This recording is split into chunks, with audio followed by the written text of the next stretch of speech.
Hey guys, welcome back. If you're new here, welcome to my channel. So today I thought it could be fun to read some conspiracy theories. Now I know everybody knows what a conspiracy theory is, at least I hope you do. And there are several YouTubers that explore conspiracy theories, one of them being Shane Dawson, who I adore his content, like when he does conspiracy theory stuff, and he recently did a 2-part series exploring some conspiracies. Well, I was digging through my books and I found a book that I'd bought years ago. Don't quote me, I think I might have bought it from The Works, which for anybody who doesn't live in England, The Works is like, it's a shop that sells a few different things. You can buy board games, you can buy books, you can buy crafting supplies. I guess that's why they call it The Works, because you can literally buy The Works, as it were. Well, I'm sure I bought it from there. I may be wrong. I may have bought it from the 99p store. I really can't remember, it's been that long. But it's this book.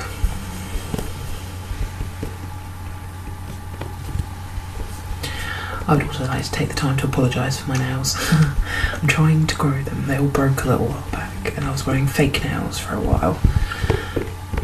But yes, I've got this book by Joel Levy. There we go, pop it in the camera field there.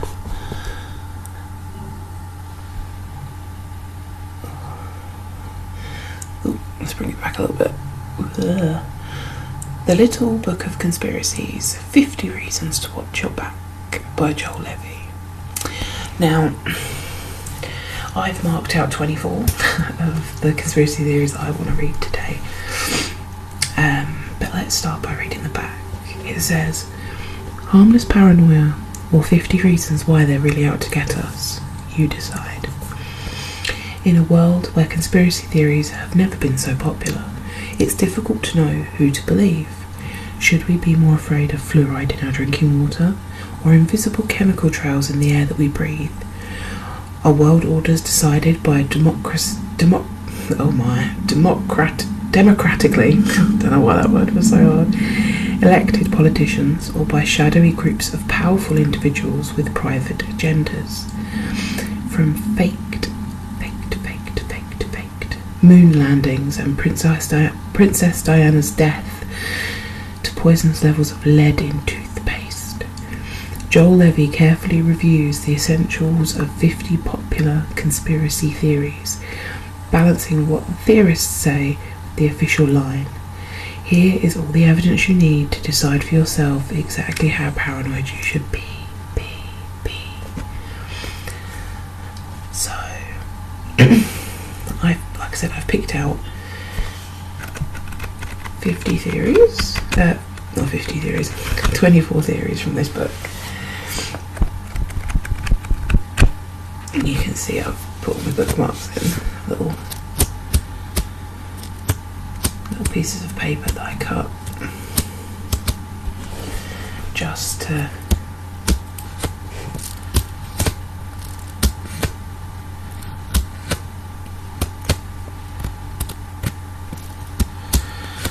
mark out the ones I want to go over, because conspiracies are fun, right?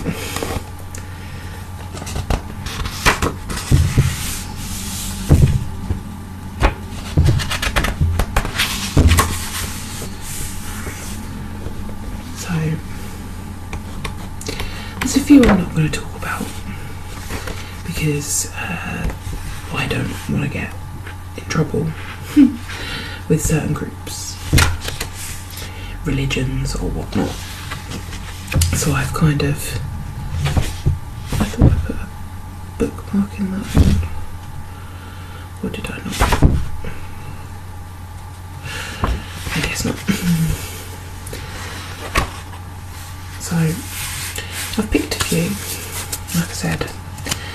think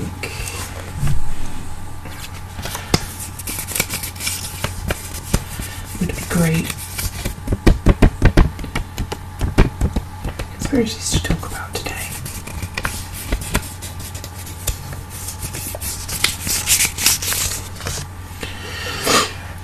And I find them somewhat interesting, so I hope you will too.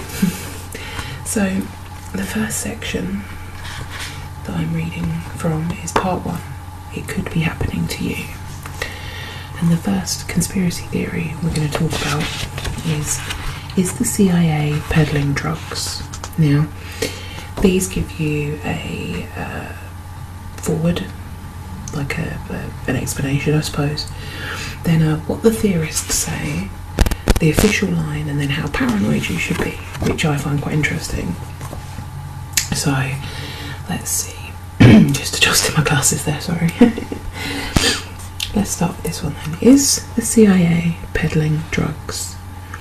Drugs.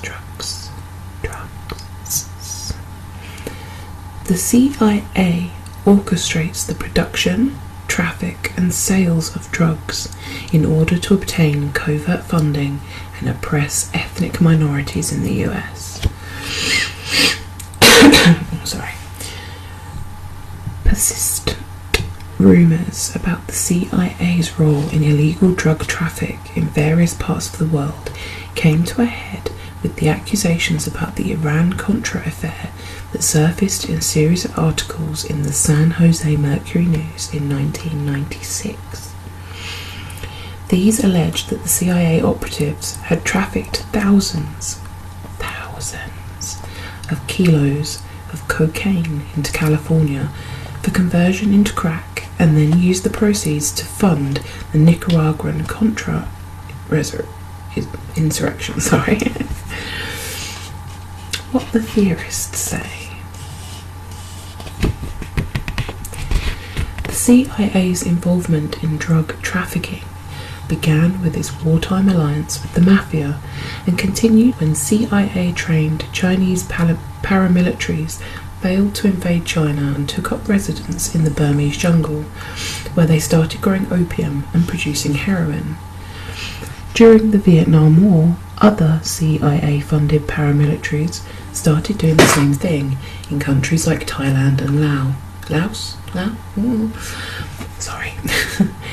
Conspiracy theorists claim, for example, the CIA used Air America, its undercover airline dedicated to ship supplies to anti-communist allies in the region, to help ferry drugs to various shipping points. Florida-based CIA-linked mafiosi were brought in to traffic the drugs to America.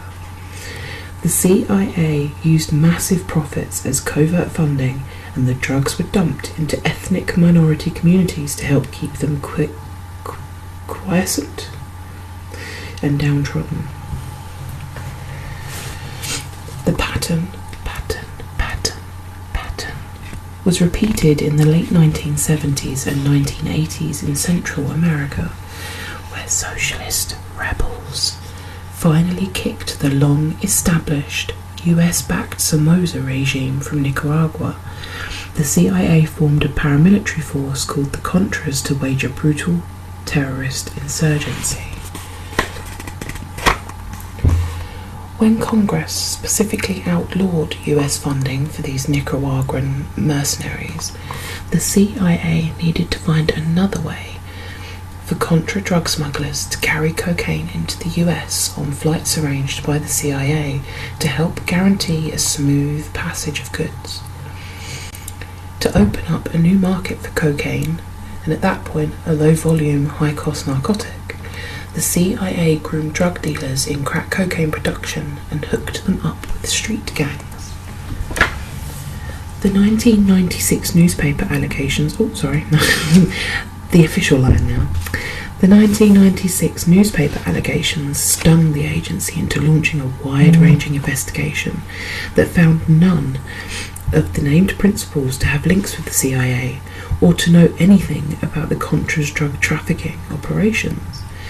Perhaps some junior field operatives knew about one or two two shady characters on the Contra side, but in the interest of fighting communism, they had to turn a blind eye.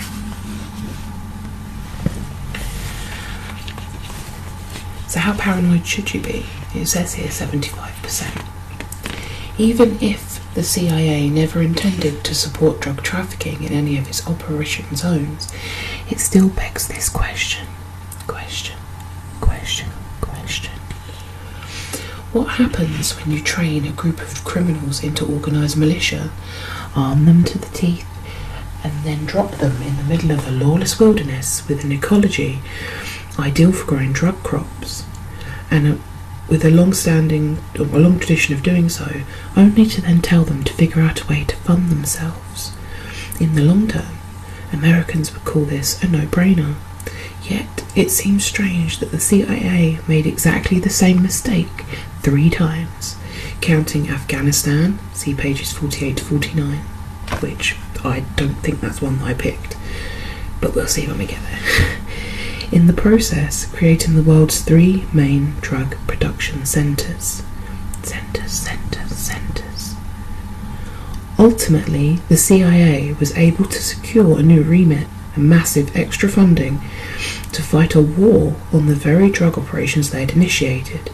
The administrator of the DEA, Federal Judge Robert Banner, actually said in an interview, "What the CIA did is drug smuggling. It's illegal." So, I think that's one that a lot of people probably have talked about, but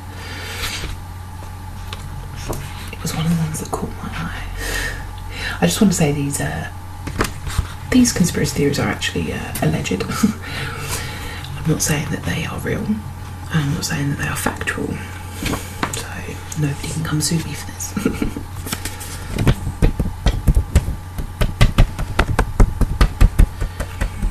The next one is no cure for cancer. A cure for cancer has been known for decades, but there's a giant conspiracy by pharmaceutical companies to suppress this information. More than 10 million people are diagnosed with cancer every year, and the rate of incidence is continuously increasing. By 2020, it will reach 15 million a year. Cancer causes 12% of the world's deaths, amounting to a staggering 6 million every year. While treatment has improved dramatically over the last century, very few cases can actually be cured. What the theorists say: the true causes of cancer and an easy cure have already been discovered. According to one popular alternative health movement, medical pioneer Royal Raymond Rife, 1888 to 1971, discovered back in the 30s that cancer was caused by viruses and that these could be destroyed by using radionics, the science of electromagnetic vibrations in living organisms. As a result, the patient was cured, often with just a single treatment.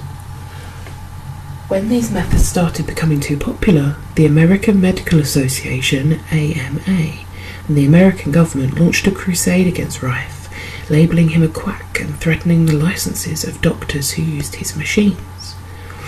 An alternative view suggests that cancer is caused by a deficiency of sorry about my pronunciations, aka vitamin B17, most commonly found in fruit pips, such as apricots,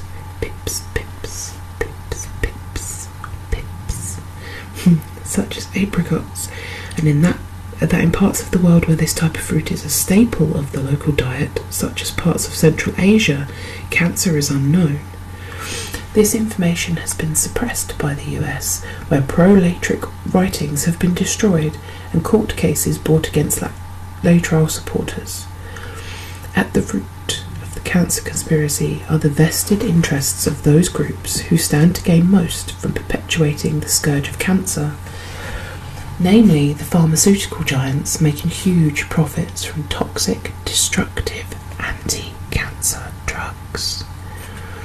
who would not be able to patent alternative and or natural treatments. Cancer specialists, nurses and hospitals who would be out of a job if it could be cured, health insurance companies whose services would be made redundant, and the government, who each could even be using cancer as a population control tool. The official line on this is the cancer conspiracy falls down to two main counts. Firstly, in terms of the sciences involved. Secondly, with regard to the motivation and logistics of the supposed conspiracy. None of the proposed cures for cancer stands up to any degree of scrutiny, and while they may be supported by anecdotal evidence, they have all failed proper scientific tests. Wright's radionic approach is a good example. The scientist was simply developing the pattern of Dr. Albert Abrams, one of the greatest con men in medical history. Radionics is classic pseudoscience. It uses convincing sounding terms and plausible equipment and apparently passes rigorous tests, but only those tests designed and performed by entire health and medical profession wishes... Wait, what? Performed by... How odd, that didn't make any sense when I went to read that. Medical profession wishes to suppress possible cancer cures. Pharmaceutical companies are often on the lookout for a new product development as the patients on their old drugs lapse. And if a natural cure is discovered, they will seek to isolate the active ingredient and try to improve on it. At least some doctors and nurses surely have positive motivations they could easily retrain for other branches of medicine if a cancer cure was found. How paranoid should you be? It's better to be sceptical and suspicious about claims made by alternative health con artists looking to profit from the desperation of terminally ill patients. True, scientific orthodoxy is often resistant to change and slow to assimilate new advances, but this is a good thing and protects us from frauds and false avenues. So I don't quite know what you think about that one. Drop a piece of paper there. But it seems quite legit there, really, doesn't it?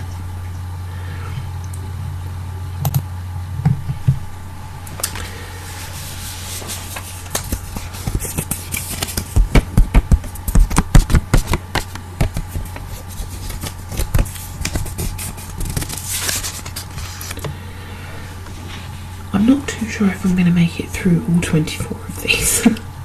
I've just realised how long it's taking me to get through the ones that I've already read, but I may skip some of the 24 that I picked because some of them I wasn't sure on. But let's move on to our next theory, which is about chemtrails. The government and the military have been spraying mysterious substances into the atmosphere under the cover of normal aircraft contrails. Jet exhausts contain water vapour that condenses and freezes into tiny ice crystals at the low temperatures found at high altitudes, leaving a trail of condensation, aka a contrail, in a plane's wake. Normally, contrails evaporate quickly, but in the last 20 years there has been increasing concern about chemtrails, aka lingering contrails, which spread slowly across the sky as if forming clouds. They are suspected to be the direct result of chemical spraying. What the theorists say. The persistence and spread of these chemical trails cannot simply be explained away by atmospherical physics. They must be the result of something added to normal jet fuel or released separately in a form of high-altitude spray.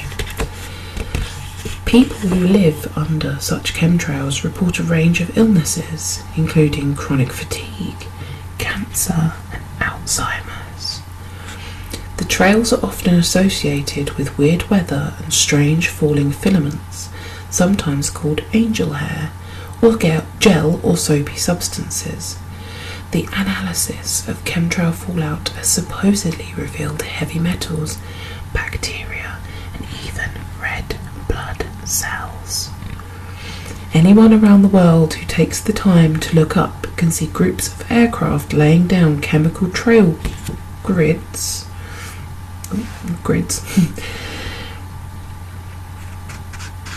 to blanket urban areas. Theories about why and who vary. Possibly the American government is trying to poison the general population, or maybe it's attempting some sort of mass vaccination. Alternatively, chemtrails are often a form of weather control, cloud seeding, or a measure for counteracting the effects of global warming. This is not mere science fiction.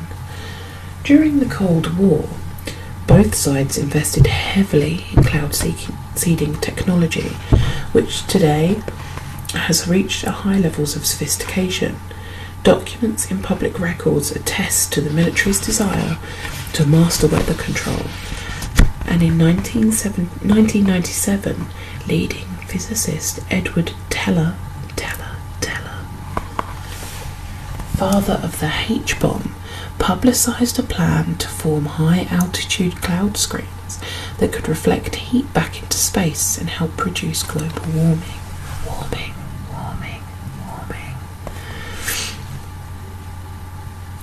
In another explanation, supposed US Air Force insiders have revealed that the chemtrails are laid out to produce conductive channels stretching for hundreds of miles that provide conduits for radio wave transmission and are possibly connected to the HAARP Aurora project.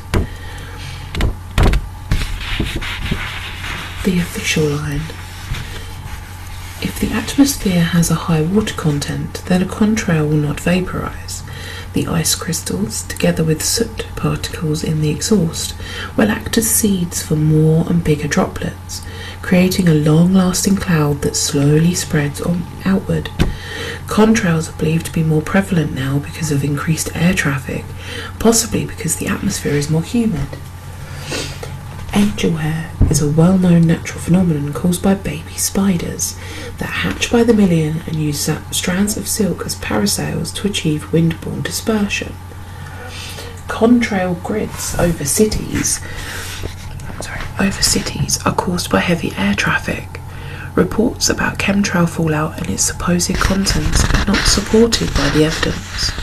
The radio wave conduit explanation ignores the fact that existing technology, including satellites, make this application pointless.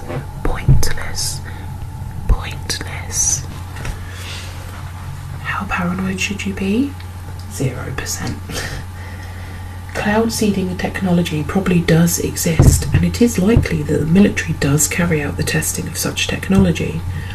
We also know that the US Air Force dropped angel hair strands to short out power lines during the NATO bombing of Serbia. A classified technology. None of this is the same as saying that the world's governments, militaries, airlines, air authorities and private aircraft owners are engaged in a huge conspiracy to experiment with this technology on a daily basis. It would be impossible to keep such a conspiracy secret. The simple truth is that 99% of chemtrails can be perfectly adequately explained by ordinary physics, and that while they may well be affecting the environment, ironically, by temporarily counteracting global warming as per Teller's plan, they are not sinister.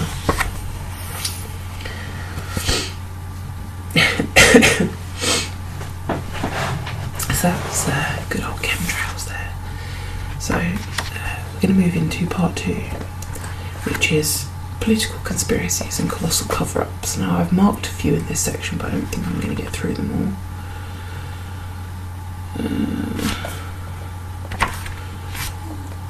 Skip that one.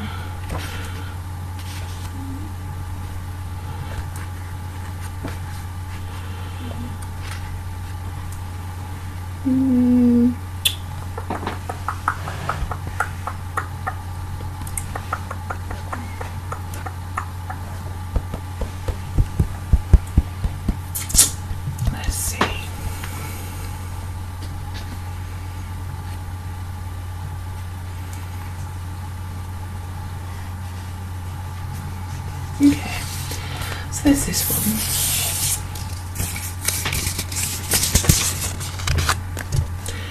Which is called Lone Nuts.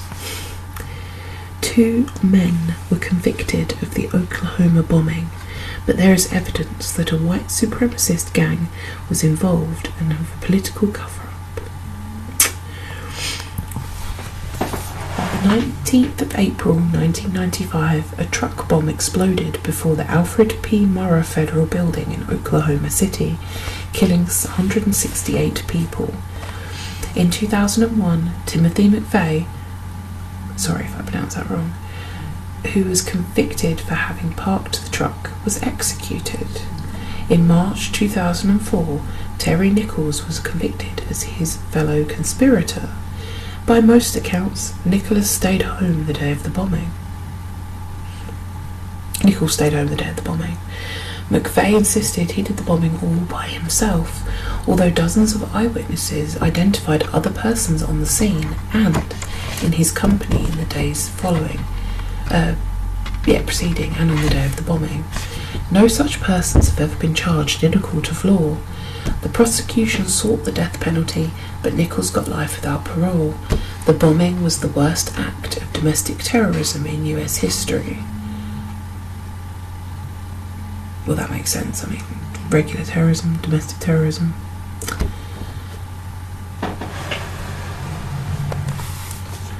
What the theorists say. There are several holes in the official story, mainly uncovered by investigative reporters. For starters, there was more to the explosion than meets the eye. Investigative reporter J.D. Cash used seismograph evidence to prove there were 2 explosions.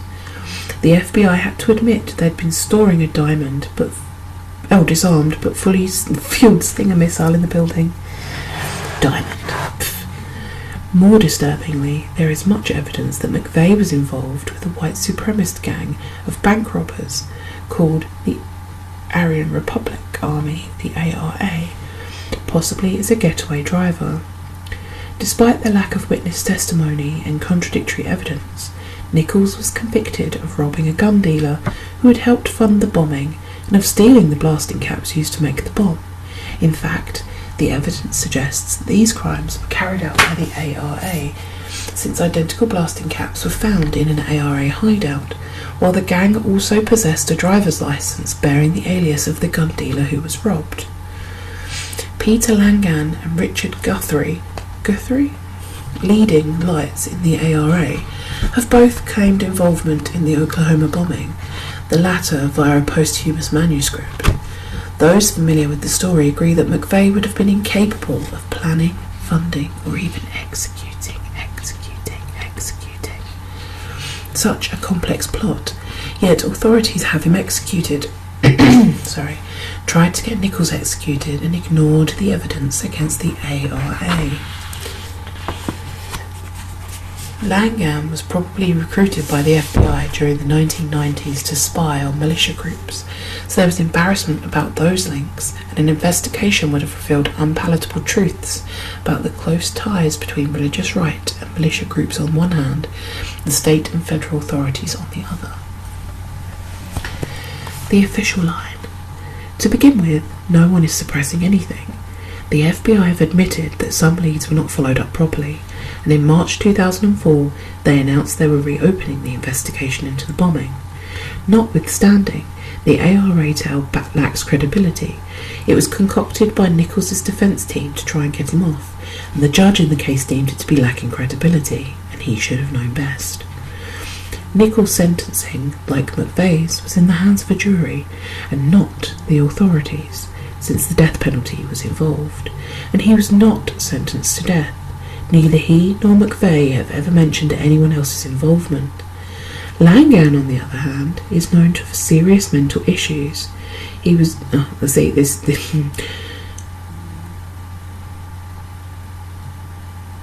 it says here, and I don't necessarily agree that this would be a big mental issue, but it says he was a cross-dresser whose desire for a sex change conflicted with his fundamentalist views, leading to severe mental disturbances. So I guess what they mean is he was a transgender man, but obviously wanted to be a female.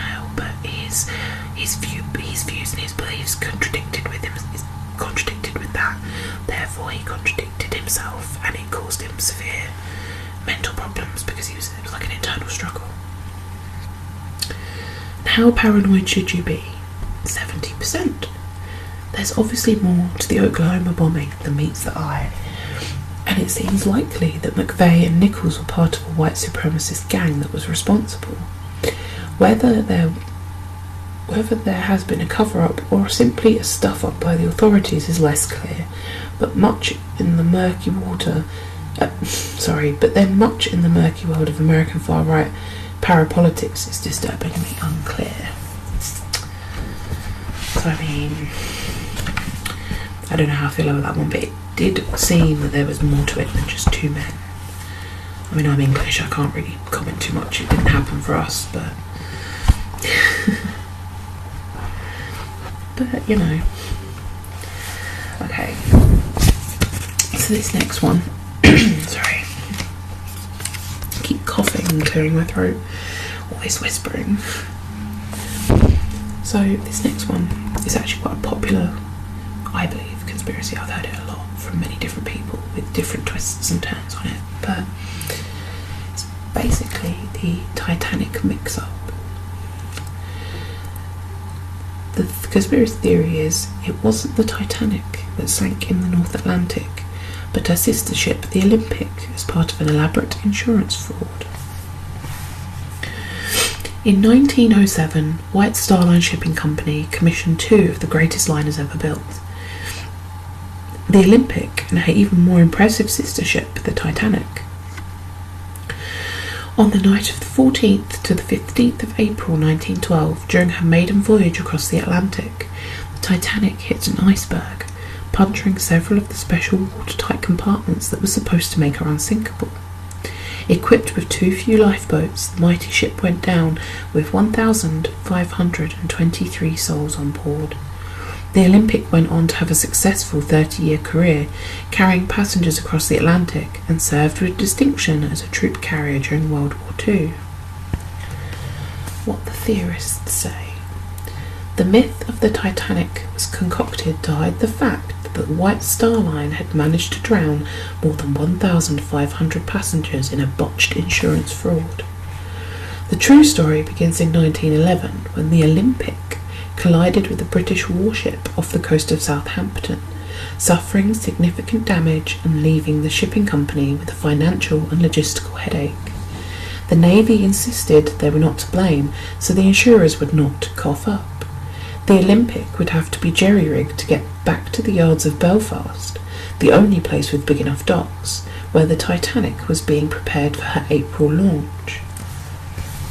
The Olympic was almost irreparably damaged, and trying to repair her would set back the maiden voyage of the Titanic, causing massive embarrassment and significant outlay in refunds. Meanwhile, every day that the Olympic spent out of action also meant lost revenue. The owners decided to perpetrate a switch. The ships were very similar, except for some small cosmetic differences, so the shipwrights were put to work altering the Titanic's deck and porthole layout to look like the Olympic and vice versa. 2 months later, the new Olympic slipped out of Belfast to begin her long and fruitful career. The battered ship, now rechristened the Titanic, was patched up just enough to get her out of port in time for the maiden voyage. The plan was to sail her into the mid-Atlantic, rendezvous with some rescue ships, announce a big bogus fault or accident, safely offload all the passengers before scuttling the ship and claiming the insurance money. But the ship struck an iceberg, or perhaps one of the rescue ships, and went down with a massive loss of life. Desperate to cover their crime, the White Star Line created the myth that endures to this day. The official line. Practically everyone in the Belfast shipyard would have known what was going on, yet mysteriously no one ever spoke up about what would have been the crime of the century. The two ships were too different to pass off as one another, and exploration of the wreck of the Titanic proved it was the genuine article. How paranoid should you be? 0%. It might make a good yarn, but this fishy theory holds no water. I mean, I suppose it depends. There's a lot of evidence either way, but this particular theory, the way it's laid out, is bogus.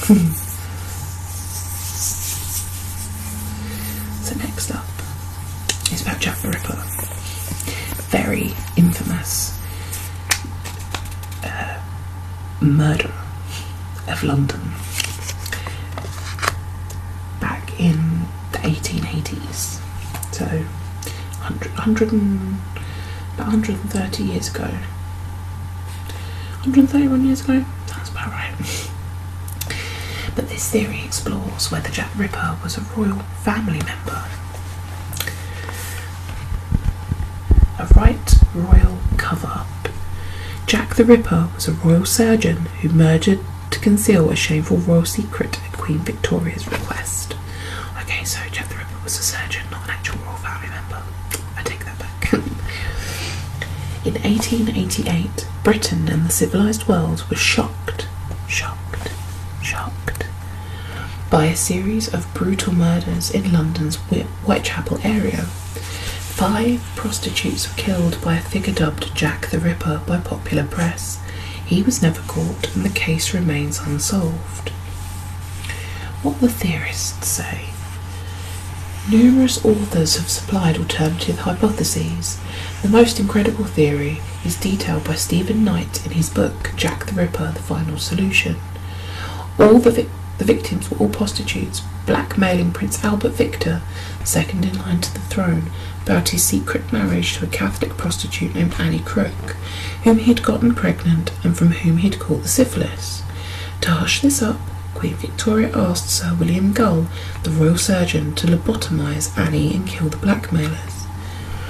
The brutality of the murders was intended as some sort of Masonic warning to an occult group.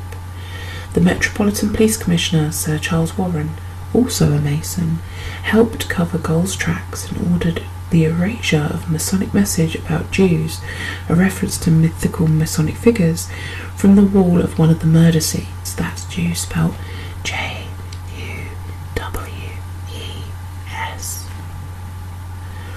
Knight's theory hinges on a few key facts. The speed and skill displayed in the butchering shows that the Ripper must have had some knowledge of anatomy and experience of using a surgical knife.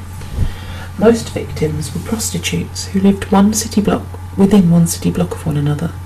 The incompetence of the police investigation and the failure to catch the murderer suggests a cover-up.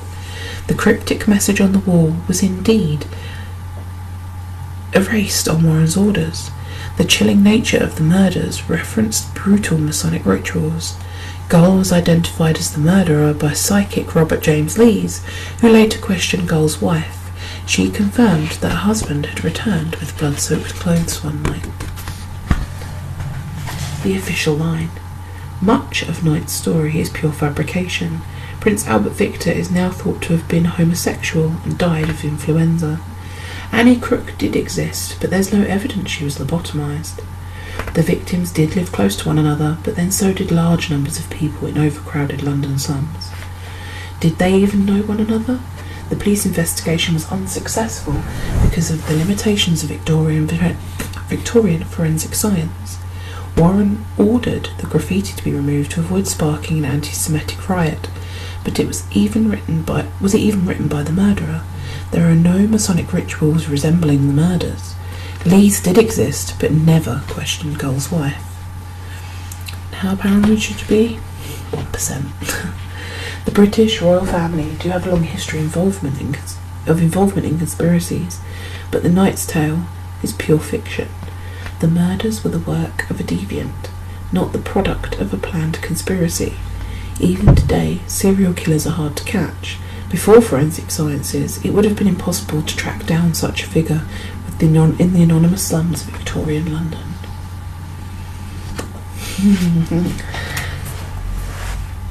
Being attacked by pieces of paper. So yeah, that's one of the theories that I do believe now. They're saying that Jack the Ripper could have been a female. I mean, there's so many different conspiracies. That Jack the Ripper's a female, that Jack the Ripper was a royal surgeon, Jack the Ripper was a royal family member, that he was another wanted criminal the reason the murder stopped because he was in prison for a different crime. There's many. Let's see what else. What's the next one I might want to go through?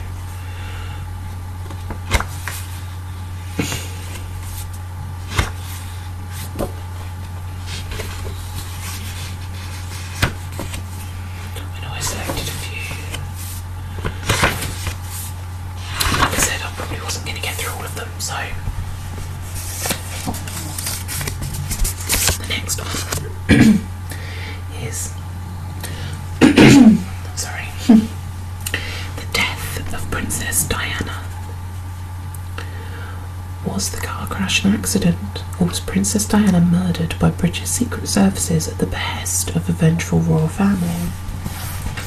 After an acrimonious divorce from Prince Charles in August of 1996, relations between Princess Diana and the royal family had soured. By 1997, she was rumoured to be on the verge of announcing her engagement to Dodi Al Fayed, a playboy son of Mohammed Al Fayed, owner of Harrods. This was the latest in a string of embarrassments for the royals, who apparently resented Diana's popularity. On the night of the 31st of August 1997, Diana and Dodi and bodyguard Trevor Rees-Jones were in a car driven by Henry Paul, the Al Fayed security chief, pursued by a pack of paparazzi on motorbikes and in cars, including a white Fiat Uno that was never found. While speeding through an underpass, the car, veering to the right as it attempted to pass a slower vehicle on the left, spun out of control and smashed into a pillar. The car was left a mangled mess, and the driver and Dodi were killed instantly, leaving Rees-Jones seriously injured and Diana near her death. Rees-Jones survived the accident, but following surgery to reconstruct his jaw and set a broken arm, he lay in a coma for several weeks, with little memory of anything after the car left the hotel, and Diana's injuries were fatal. What the theorists say. Allegedly, the royals were horrified by Diana's liaison with Dodi for a number of reasons. Firstly, he was Muslim, and any children they had in the future, siblings of the future king, would also be Muslim, which might create an unprecedented scandal. As well as this, Mohammed Al Fayed had been engaged in a long battle with the British government over their refusal to grant him a British passport. Seeing his son married to the mother of the future king would have been a remarkable personal triumph for Mohammed Al Fayed, and corresponding slap in the face of the royals. Make no mistake, they were about to become engaged, Mohammed Al Fayed told the Sunday Times in June 1998. I have no doubt that on her return to Britain, the princess would have discussed Dodi's proposal with her sons. A widely held theory is that Diana was already pregnant when she was killed, and that this information is being used by the royal family to limit the amount of access and influence that Diana's family have on her sons. Even more outlandishly, it has been suggested that Diana was not the target of the accident at all. Rather, Dodi was the target, and it was unfortunate that Diana was in the wrong place at the wrong time. One of the paparazzi involved, James Anderson, was found dead in mysterious circumstances in May 2000. He owned a white Fiat Uno. Not long after his death, his photo agency SEPA was raided by armed masked men. Former British intelligence officer Richard Tomlinson suspects that the MI6 planned and executed the accident, causing Paul to crash by blinding him with a strobe flash gun, in a version of an operation that had been originally planned for the assassination of former Serbian President Slobodan Milosevic. CCTV cameras covering the route were inexplicably turned off. Paul had received mysterious payments. Tomlinson suggests he was an MI6 informant. It had since come to light that in 1996 Diana recorded on tape her fears that Prince Charles would try to have her murdered in a staged car crash. The official line. Paul is alleged to have been an alcoholic who was taking prescribed medication. The only witnesses who claim to have seen a bright flash in the tunnel are unreliable, or perhaps even non-existent. Diana was known to be paranoid, so wild accusations against Charles might not be surprising. Extensive French judicial investigations have dismissed any conspiracy theory. How paranoid should you be? 1%. Al Fayed and others claimed the investigation were a farce, that Paul's blood samples were doctored to make it appear he was drunk, and that any accusations of alcoholism were unfounded. However, even suspicious minds have to admit that if it was a plot, it was ill-conceived, because if Diana and Dodi had been wearing seatbelts, they probably would have survived. That's why, kids, it's important to wear your seatbelts. Otherwise you could die in a car crash. According to things you can, like evidence, call it evidence, you can look up online about the crash. Supposedly Diana, from the impact of the crash, had ended up between the back of the driver's seat in the footwell. She'd ended up down there because she was flung from her seat. So if she'd been wearing her seatbelt, she wouldn't have ended up getting crushed. So who knows? So, how many have I got left here? Let me just see. Because I think I'm going to skip a bunch.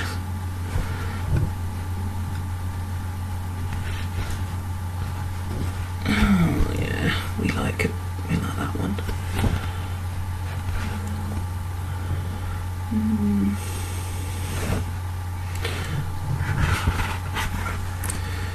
So we don't want those ones. Oh. We do want that one.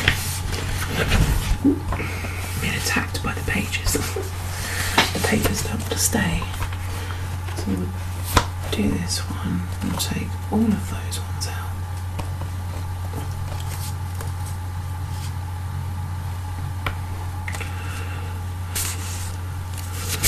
These are pieces of paper.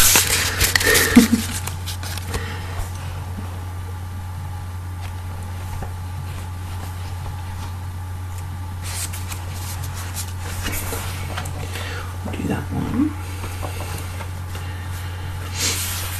I won't do that one.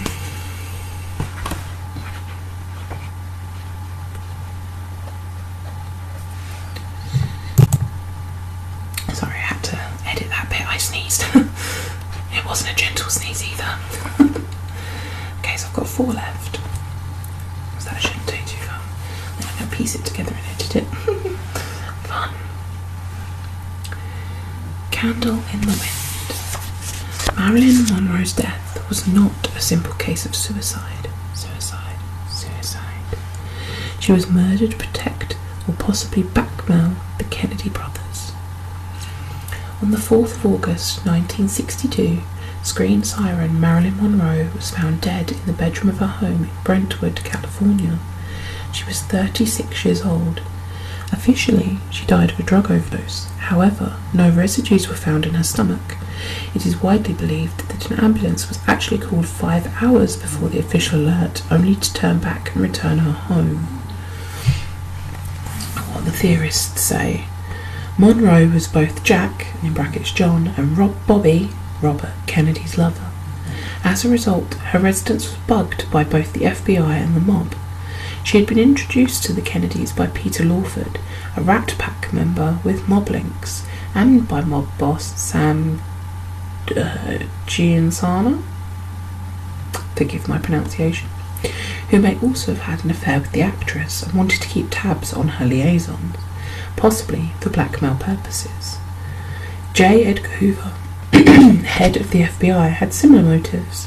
He hated and feared the Kennedy brothers because they had threatened his position, and he wanted to compile evidence against them to protect himself. Meanwhile, the two brothers had gotten themselves dangerously tangled up with Monroe. The story is that Jack simply viewed her as a diversion and cast her lightly aside, at which point Monroe started to kick up a fuss, risking exposure that would be fatal to the president's position. Bobby began a relationship with her to divert Marilyn from Jack, but then fell in love with her.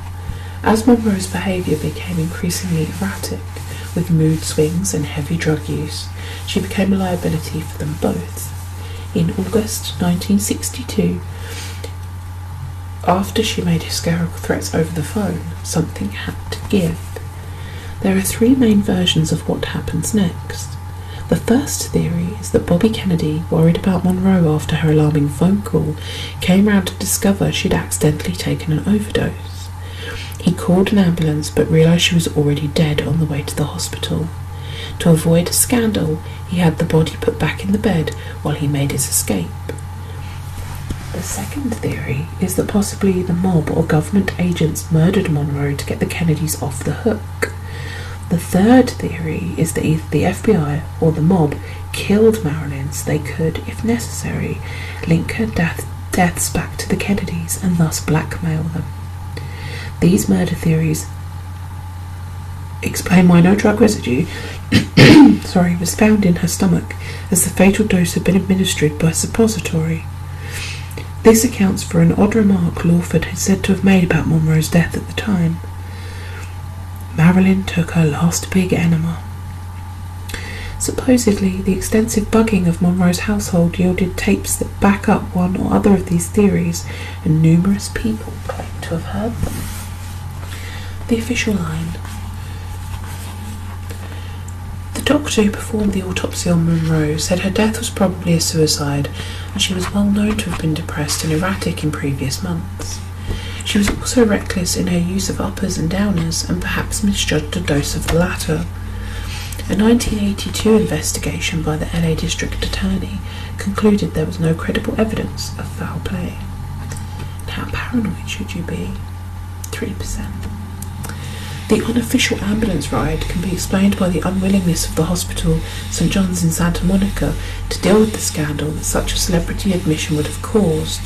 Perhaps the most obvious flaw in the "she was killed to protect JFK" theory is that his many other mistresses, who included the far more potentially embarrassing Judith Campbell Exner, a known mole of Sam Giansana, outlived him. As for the alleged tapes, if they were made, where are they? A figure like Monroe inevitably inspired salacious stories about her death, but this does not mean that they are true. I mean, it's a fair point. There's so many theories about her death, conspiracy theories, and however she died, and it was sad, but some of the theories are crazy. Absolutely crazy. But some of them do have a hint of believability to them. Next up is about the assassination of JFK and the lone gunman, Lee Harvey Oswald. So it says here, the lone gunman, Lee Harvey Oswald, was not acting in isolation, but may have been working for the FBI, the CIA, the anti-Castro Cubans, or even the Russian KGB. On the 22nd of November 1963, President John F. Kennedy was assassinated in Dallas, Texas. Lee Harvey Oswald was arrested for the crime after being matched to witness sightings of a man pointing a rifle out of a window at the Texas Bookstore Depository, from where the rifle bearing his prints was later recovered, after he gunned down a police officer who tried to question him. 2 days later, he was shot dead by a mafia hoodlum and sometime FBI informant Jack Ruby. The Warren Commission, set up to look into the killings, concluded Oswald was the sole assassin. What the theorists say. Almost as soon as he was picked up, the authorities painted Oswald as the archetypal lone nut, the perfect culprit for an open and shut case that would satisfy the public without raising embarrassing questions. What the establishment was afraid of was the massive leads that suggested Oswald actually might have been working for anyone from the KGB to the FBI. Some of these leads are detailed below. Oswald had supposedly been a communist since the age of around 15. However, he joined the Marines as a young man. Despite being openly communist, the Marines posted him to Atsugi in Japan, the base for ultra-top secret U-2 spy plane operations. He was taught Russian, something very unusual for a common grunt. In 1959, he was discharged and defected to the Soviet Union, apparently because of his political principles. However, a declassified CIA memo says that Oswald was a CIA recruit given special indoctrination and deliberately sent to Russia. This explains how he got the money for the ticket to Russia in the first place. In 1962, Oswald, now married, was allowed to move back to the US with remarkably little fuss. In April 1963, he moved to New Orleans and became involved with a very suspicious trio of right-wing anti-Castro activists.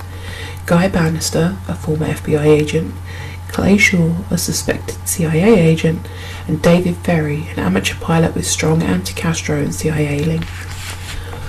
Oswald and Ferry had been in the same Civil Air Guard unit when the former was just 15.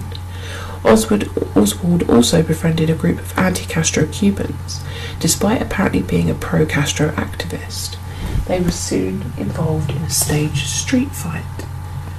Around August 1963, Oswald supposedly went to Mexico City to visit the Cuban embassy, although the description given by a CIA agent who keeps tabs on him there patently describes a different man. Around the same time, Oswald was seen in Dallas in the company of a man later identified as right-wing officer David Atlee Phillips. CIA officer, David Atlee Phillips.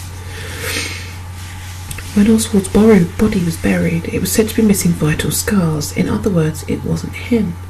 Some writers speculate that while Oswald was in Russia, the KGB had him switched for a lookalike who was actually a trained assassin.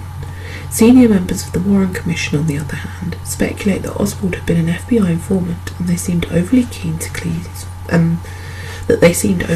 close his file.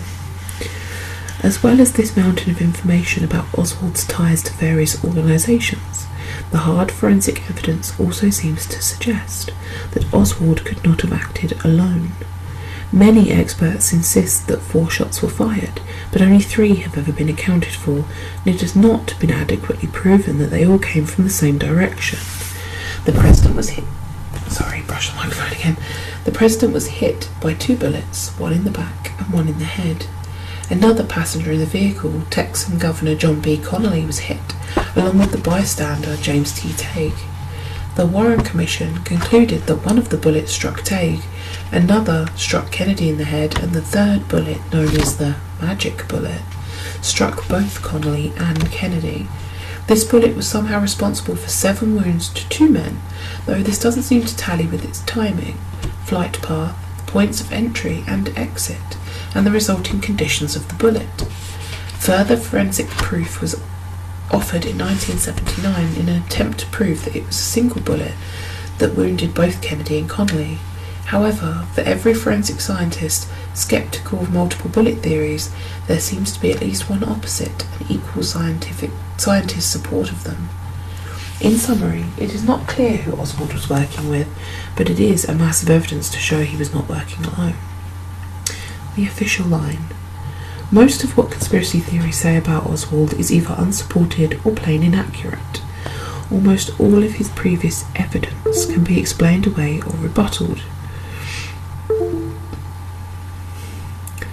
Oswald was posted to the U-2 base, but so were thousands of other soldiers. He had nothing to do with the U-2 activities and was mostly confined to menial duties. The man did not learn Russian from the Marines, but was self-taught. Records show he planned his defection carefully, saving his pay to afford the ticket. The CIA memo claiming him as an agent is possibly a forgery.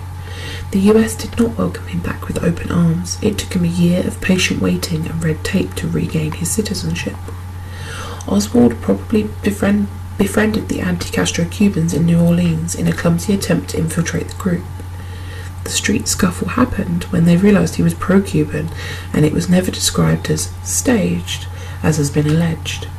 There is also no proof that he knew Bannister, Shaw, or Ferry in New Orleans. No evidence that he and Ferry knew each other while serving in the same Civil Air Guard unit. His trip to Mexico City was an attempt to get a visa to go to Cuba. Claims that Oswald was seen elsewhere at this time are probably simple mistakes made in the excitement that followed his arrest and death. Dozens of spurious sightings were reported. The link to Phillips has been convincingly disproved. As for the assassination itself, we know that Oswald was capable of it because in April he tried to kill a prominent anti-communist, retired General Edwin Walker, with the same rifle that was later used to shoot JFK. When Oswald's body was exhumed to test KGB switch theory, dental records confirmed it was his identity. How paranoid should you be? Surprisingly, 44%. It does seem that almost every suspicious fact about Oswald can be explained away, or simply helps to build a picture of someone who may very well have tried to assassinate the president. However, the Oswald facts are just fragments in the vast mosaic of evidence that JFK was killed by a conspiracy, not by a lone gunman. Sorry about that. all the jump edits, the dog keeps insisting on cleaning herself, making that awful glorping noise. I know some people may find it relaxing, I sure as hell don't. But the last conspiracy that we're going to cover today is the conspiracy about Elvis, because I'm pretty sure this video is going to be really, really, really long, and I don't want it to be too long. So the last one we're going to talk about is Elvis. It's the well-known theory that Elvis is still alive. The king faked his own death to escape the pressures of fame, the shame of decline, and even the unwanted attentions of the mob. Elvis Aaron Presley died on the 16th of August 1977 and was buried the very next day in an open coffin funeral. What the theorists say: there are a number of strange discrepancies surrounding the death and burial of Elvis. The actual cause of death was never properly ascertained, but is generally blamed on a lethal cocktail of drugs. In actuality, Elvis was an expert self-doser, knew exactly what he was taking, and it was highly unlikely that he accidentally overdosed. When he was buried, his coffin was huge, heavy, and obviously specially made, yet the funeral was almost immediate. Why was it held so quickly? To prevent people who might have recognised him from making it to the burial? Witnesses reported that the air around the coffin was unnaturally cool. Was it so heavy because it contained an air conditioning unit used to refrigerate a wax double of Elvis's body?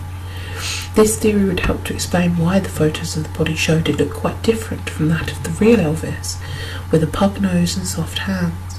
The king's hands were calloused from karate.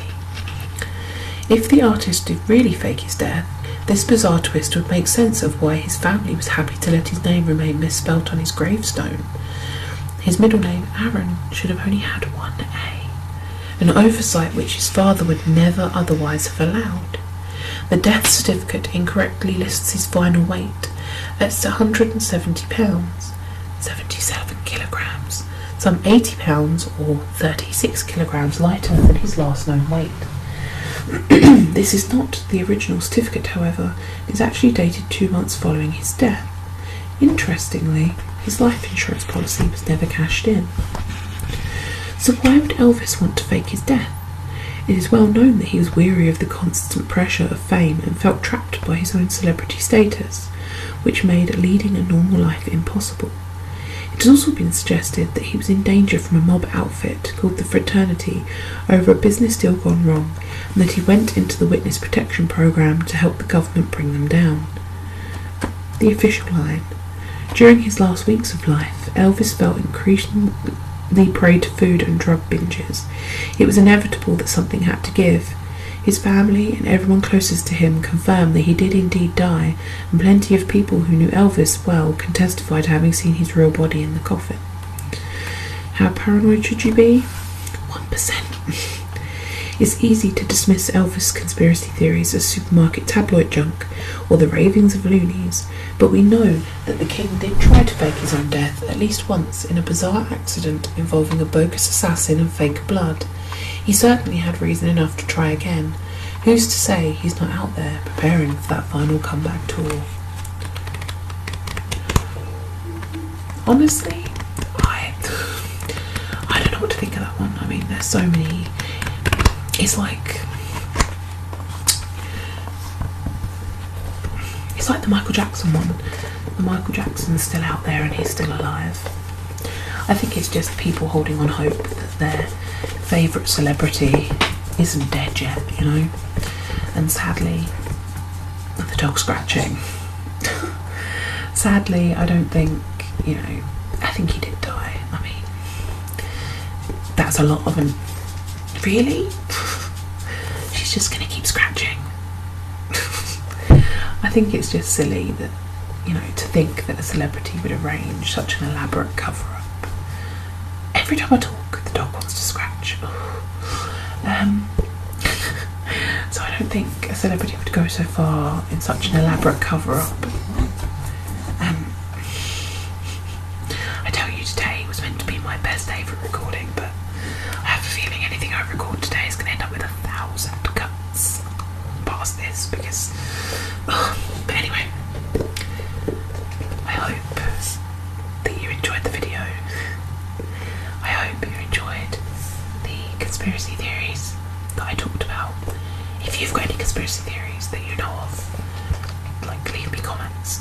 about them. Tell me your theories.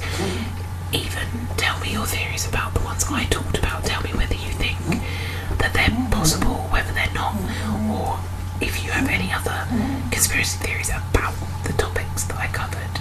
Let me know, because I'm interested in that sort of thing.